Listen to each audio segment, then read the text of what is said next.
He was the most powerful subject in all of Scotland. He was 16 years old.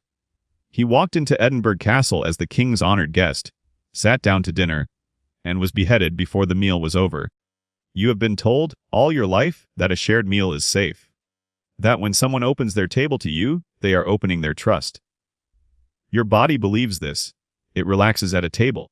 It has been relaxing at tables for longer than history has been written. And that is exactly why the table became the most dangerous place a powerful man could stand. The boy at that table was William Douglas, 6th Earl of Douglas. In the autumn of 1440, he was the most powerful subject in all of Scotland, and he was 16 years old. His younger brother David sat beside him. Neither of them would leave Edinburgh Castle alive. To understand why two boys were killed over dinner, you have to understand what Scotland was in that year. The king was a child. James II had come to the throne at 6, after his father, James I, was assassinated by men he had trusted. Now James II was 10. A 10-year-old cannot rule a kingdom. So the kingdom was ruled for him, and it was ruled by two men. One was Sir William Crichton, Lord Chancellor and Keeper of Edinburgh Castle. The other was Sir Alexander Livingston, who held Stirling and who was the young king's tutor. These two men controlled the child, and through the child, they controlled Scotland. But their power had a rival, a family older, richer, and more feared than either of them, the Douglases, the Black Douglas line.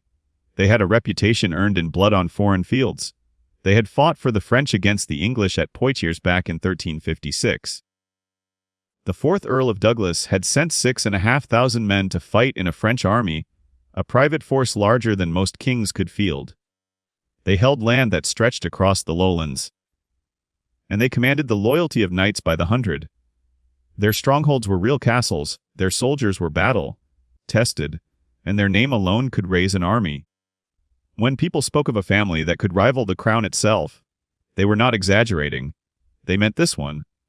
In the arithmetic of Scottish power, the Douglas Earl was not one noble among many. He was the single largest counterweight to the men holding the king. In 1439, the 5th Earl of Douglas died. Everything he held passed to his son. His titles, his lands, and the sworn loyalty of roughly 500 knights all fell into the hands of a 16-year-old named William. Think about that number. 500 armed men, answerable to a teenager. In a kingdom already run by two regents and a boy king, a boy with an army looked like something else entirely. He looked like a threat. Here is the thing about power when it is young. It does not know yet how careful it needs to be. William Douglas had inherited more strength than sense, and the men who truly ran Scotland watched him the way you watch a fire that is getting close to a wall. He was not their enemy yet, but he could become one. And they had learned, from the murder of the last king, exactly how patient an enemy could afford to be. So Crichton and Livingston made a decision that would echo for centuries. They would not fight the Douglas boy on a battlefield, where his 500 knights would matter. They would not challenge his lands or his titles in open court, where his name would protect him. They would invite him to dinner. Ask yourself why that works. Why a dinner? Why not an ambush on the road or a siege of his castle? The answer is the same reason it still unsettles you to hear this story 600 years later. To attack a man at your own table breaks a rule so deep that most people never think to name it. Hospitality. The idea that a guest, once fed, is under your protection. It is one of the oldest agreements humans have. Long before there were laws, there was the understanding that you do not harm the person who eats your bread. Break that, and you break something people did not know could break. That is precisely why it was chosen. The invitation went out. Come to Edinburgh Castle. Dine with the king. Let there be peace between the crown and the House of Douglas. To a 16-year-old, freshly powerful and eager to be treated as an equal, it must have sounded like recognition, like a rival. He and his younger brother, David, left their own strongholds, where their knights were, where they were safe, and they rode to the castle. They walked in through the gate as honored guests, and the gate closed behind them. The oldest and driest account we have of what followed comes from a document called the Auchinleck Chronicle.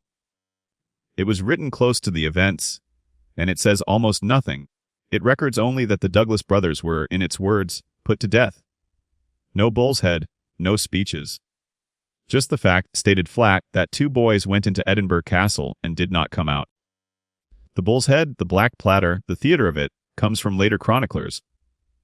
Writers of the next century, men like Hector Bose and John Major, told the story with the detail that has come down to us. In their telling, the brothers were dining in the presence of the 10-year-old king himself when the dish was carried in. A severed black bull's head set on the table. In 15th-century Scotland, that image meant one thing: death. It was the signal. The sentence delivered not in words but in meat and bone. Whether the platter is literal fact or later invention is something historians still argue over. But hold on to why the detail survived, because it tells you something true even if the platter itself was added later. People needed this killing to have a moment, a single image where the mask dropped and the boy understood. Because the alternative, the version in the oldest Chronicle, is somehow worse. In that version there is no warning at all. The brothers are simply seized. There is no dish, no pause, no chance to understand. One moment they are guests, and the next they are prisoners. And the distance between those two states is no distance at all. The king, by some accounts, wept. James II was 10 years old, and these were his guests too, and the chronicles say the child pleaded for their lives. It did not matter. He was a boy who wore a crown but held no power. The men who held the power had already decided. The Douglas brothers were dragged out to the castle hill. They were given a trial, if you can call it that. A hasty, staged proceeding in the courtyard, the charges most likely invented on the spot, treason being the easiest accusation to prove when the outcome is already fixed. And then on the hill, both boys were beheaded. William was 16, David was younger still. Now watch what happens next, because this is where the shape of the whole thing becomes visible. Within a day of the boys' deaths, their titles and their vast Douglas lands passed to a new heir. That heir was their own great-uncle, a man named James Douglas, known to history by an unlovely nickname, James the Gross. He was an ally of Crichton. He was the family member with the most to gain. And he gained all of it immediately, as though the machinery had been waiting for exactly this. That is the part that turns a murder into something colder. The two regents wanted the Douglas power broken. But breaking it meant handing the Douglas inheritance to someone. And the someone it went to was inside the family, waiting. The boys were not just killed by rivals across the kingdom. They were killed by a plot their own blood had a hand in. The uncle who should have protected them instead inherited them.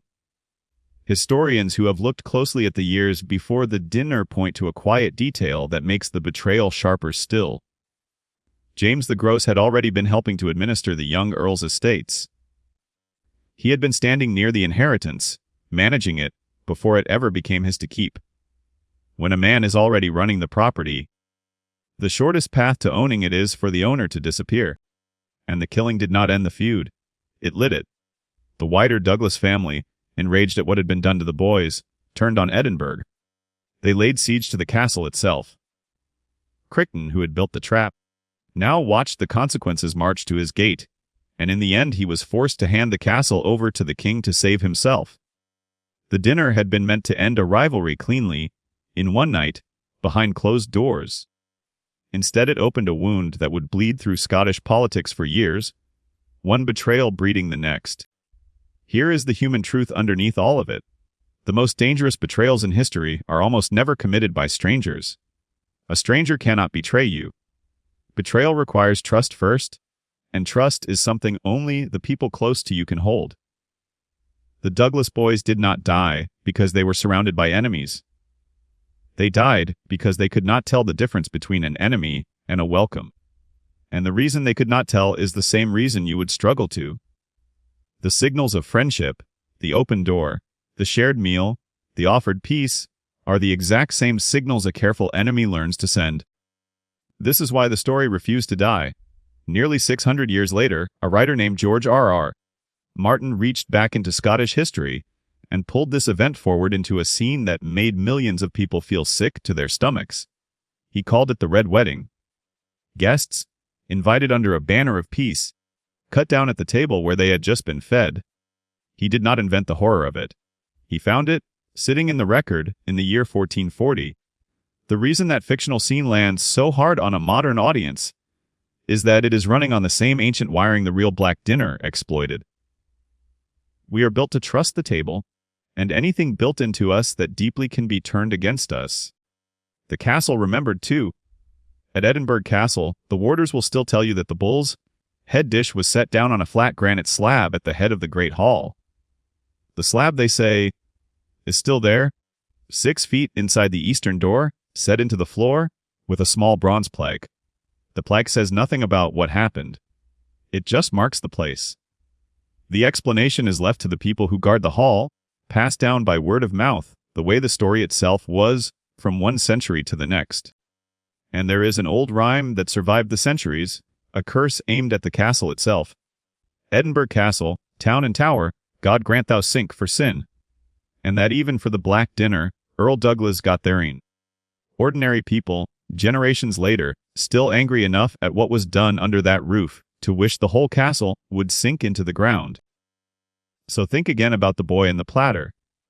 Think about the 16-year-old who mistook a closing trap for an open hand, who left the safety of his own nights because an invitation flattered him, who sat down to eat with people who had already decided he would not stand up again. He was not knave in the way we like to imagine, some fool who should have known better. He was doing the thing every human is built to do. He was trusting a table. That silver platter did not carry food.